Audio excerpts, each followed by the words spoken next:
Now, Pat O'Neill, new art concept here, or photography, an art, is it? Yeah, Mixture? I think I have my bucket list for this year, the big 60, but having been involved in art, I wanted this year to try my hand at a portraiture. So I had that kind of an idea, and I wanted to do something different. I'd worked with the portraiture work project as part of my film, Connected to Each Other, where Maria Walsh sat for her portrait. So I got to see 8 artists produce some fantastic work. I said, God, I'd love to be able to do that.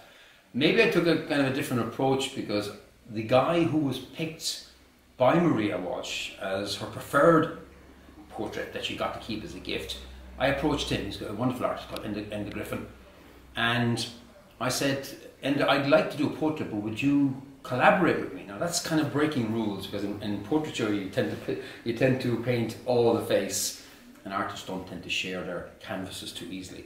He said, Pat, that's all very fine, but you do your half first. So he obviously wanted me to come up with the goods, but I didn't tell him what I was going to do.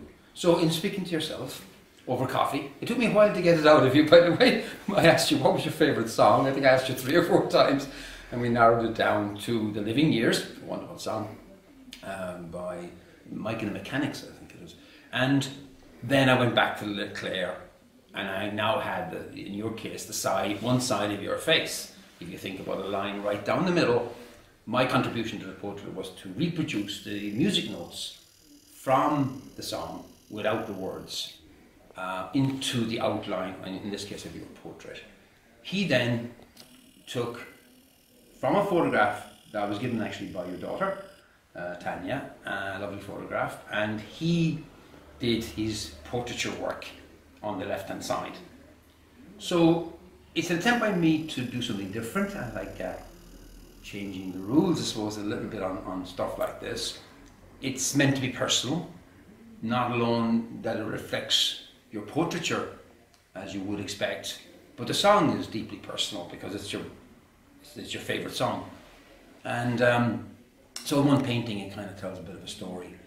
And we've been getting very good responses to it, because people are looking for things, for gifts or for awards. Because in your case, you were being recognised for your work in relation to tourism through your video work, and awards like that. So I presented, as you know, to yourself on the night you received the awards from Tourism Ireland. So it's really very different, isn't it? Yeah, I think it is. I love portraiture work, but I like interpretation of a person through portraiture and not just a photo image. You know what I'm saying there? You don't want it so perfect it looks like a photograph. But in the way, my concept with this, of course, it allows for the one half of the face to look as if it was a good replica of the person's face. I just didn't want my side of the person's portrait to just simply be a duplicate. It needed to be different. So, so in it has a story, because it's the person's preferred song. And now this sits in as part of a strategy, I suppose, or a vision I have for the city of Limerick, with the City of Culture coming up in 2020, that we would create a centre for good portraiture in the city. And this would be referred to today, now that I have an image of it, into a Facebook page called Portraiture Limerick. So anybody hearing this can have a look at that. The big names will come in to be completed.